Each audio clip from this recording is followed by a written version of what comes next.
Mga residente sa sitio San Miguel, Barangay Apas, Dakbayan sa Subo, may bahad nga musukol kung inayon ang pagdemoli sila mga panimay. Nagpatabang ang grupo kang Cebu City Mayor Mike Grama ug kang Vice Mayor Raymond Alvin Garcia aron mapugnan ang nag-ung-ong nga demolition. Adunay gitahasan ng mayor paghimo sa intervention, posible usab nga modusog resolusyon ang konseho nga iangan-angan ang pagpatuman sa demolition hangtod marisolbar ang isyu. Magpatabang usab sila sa DILG. Base sa writ of demolition, ipatuman kini sugod sa Setyembre 27 hangtod na sa buwan sa Oktubre. Gibarugan sa presidente nga sila ang nanag-iya sa luna nga ilang gipuy-an.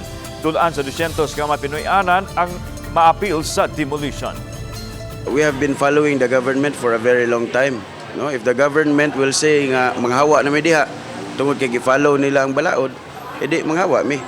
Pero kung anion mi nila, pawaon mi nila nga mura mig mga iro, no, dili sad mi sugot ana. Kami mga residente nga wa may labot kay ownership man ang kaso diya.